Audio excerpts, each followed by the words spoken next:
Now, something I want to try to tell you about, and not spend a lot of time on, but spend a little bit of time on, is the genetic foundation of these Cornish Rock Cross. So, let me turn this camera around here. So, Cornish Rock Cross foundation breeds. Where did these chickens come from? They've got this rapid growth, they've got this great feed to meat conversion, and where did they get those genetics from? So the foundation stock for these kind of chickens would have been Cornish chickens and white Plymouth Rock chickens, okay? But that was like decades ago, back in the 1940s. And since then, those original pairings and those original crossbreedings, and that happened because there was, in the 1940s, I believe, a Chicken of Tomorrow contest. And the point was to try to develop a really great table bird, a really great meat bird. And so the Cornish ended up, one of the pairings, a Cornish and a white Plymouth Rock, were crossed. And they got this meat chicken that they called, the Cornish cross chicken. But that being decades ago, since then, there's been a lot of specialization over many, many generations in commercial breeding programs, like at large hatcheries, to continue to refine the Cornish Rock Cross meat chicken and to continue to develop the strengths in it for skin and feathers that lend themselves to clean processing, for rapid feed to meat conversion, and for excellent flavor and texture of the meat. And in fact, there are nowadays even particular strains of Cornish Rock Cross meat chickens that actually distribute the meat differently throughout the body. So like one strain might put most of the meat production into the chicken breast. One strain might put most of the meat production into the thighs and drumsticks.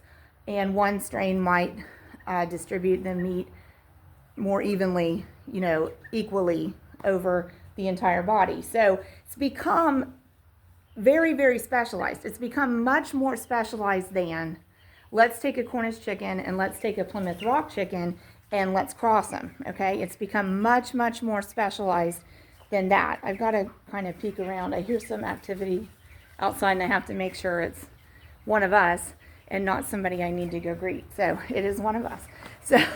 So anyway, so over the years then, they further specialized and refined these Cornish Rock Cross meat chickens in order to really maximize the meat production and minimize the amount of time and feed it takes to accomplish the equivalent meat production. So today, could we take a Cornish chicken and a white Plymouth Rock chicken and breed them and get the equivalent of a modern Cornish Rock Cross chicken? And I'm going to go out on the limb and say, in my opinion, no, we couldn't.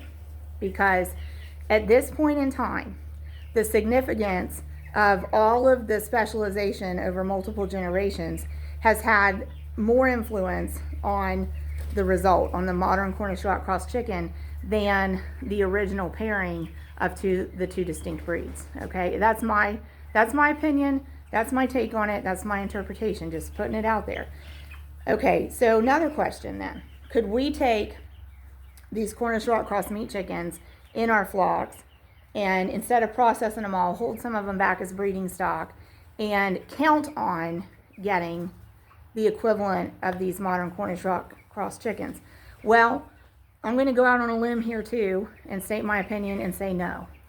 I don't think we could. I think you could try it, but I don't think that we could guarantee taking a male out of this flock and a female out of this flock and breeding that pair and absolutely getting a bird that is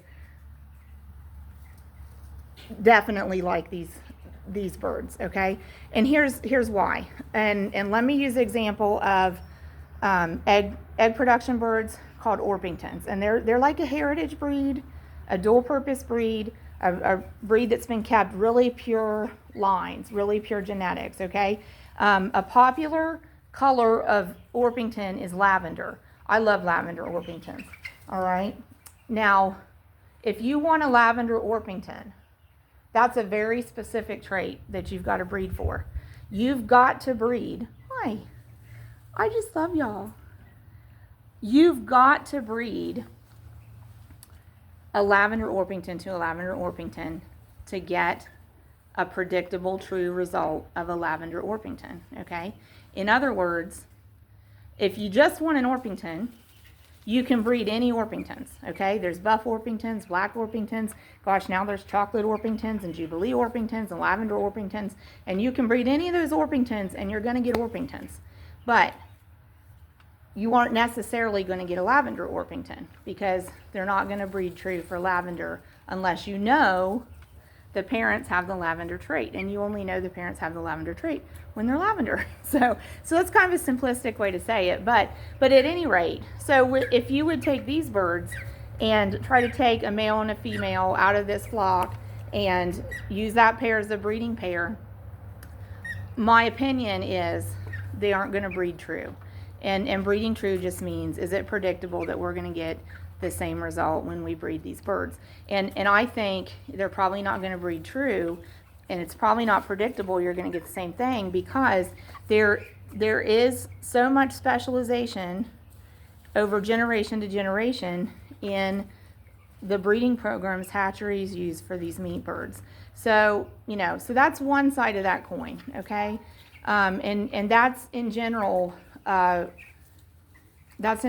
what the conventional wisdom about these Cornish Rock Cross meat chickens is. Now, is that to say you can't try to establish your own breeding program to try to get a really great meat bird that you have breeding stock for? I don't think that you should take it that way at all. If you want to try to establish a breeding program of birds that you want to use for meat production, like, for breeding stock for meat production, we always say go for it. But we also want people to be aware that this is the problem with that. They aren't necessarily going to breed true because they're hybrids that have so many different characteristics of potentially, different specializations. So at any rate, so just wanted to mention that. But the reason it came to mind, and y'all, this does kind of blow my mind, and I kind of saved it for last, but I went online and I went to research with an online search, foundation breeds of Cornish Rock Cross chickens. And I don't know that this would come up again. And I've queried the question worded in other ways, and multiple times I've got the same result. When I asked that question, the very first result that came up on the Google search was one of our YouTube videos from Twin Oaks Farm Poultry from a year ago, from 11 months ago. And I'll have to look the name of that video up again, but I think it was called What Breeds Make the Cornish Rock Cross, or What Breeds Make Cornish Rock Cross Meat Chickens, something like that. And at this point in time, that video has over 13,000 views on it, and over 250 likes on it. And our channel is only like 730 subscribers at this point in time. So I was a little bit shocked and kind of humbled at that moment. I put in, a search query, and when the results came up, the top one was our video. And in fact, in another way I had worded it, the top one that came up was like a 1minute and 43-second clip out of that video. So somebody's actually taken a clip out of that, and documented that somewhere.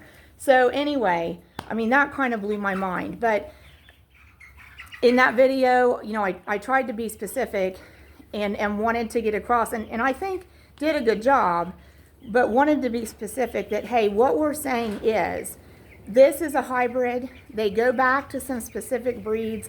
This hybrid has a really interesting history about how it came to be. And we can isolate and name the breeds that this hybrid goes back to. But then also, you know, all of this specialization has happened over time, over multiple generations after that initial pairing and that initial crossbreeding of two distinct breeds. And so as time has gone on, you know, all of that specialization over multiple generations has made an awesome meat bird, but it's also complicated the process of trying to duplicate that breeding program. So I just wanted to mention that, and that was kind of a neat moment to see. But we actually do have a video with over 13,000 views. I just find that hard to believe. Hard to believe. So anyway, but we appreciate y'all. Thanks for the views. Thanks for the subscribes. Thanks for the likes and the comments. And I hope you will continue to join us. We will post. We'll do a Saturday show and tell. Saturday show and tell and share tomorrow on March 30th. We never post on Sunday, so we'll be celebrating Easter on this Sunday, and we will post next week. Next week has some busy days, and as we get to those points, you know, we'll share as we can things that are going on. But we'll definitely keep you updated on the birds, on the chickens.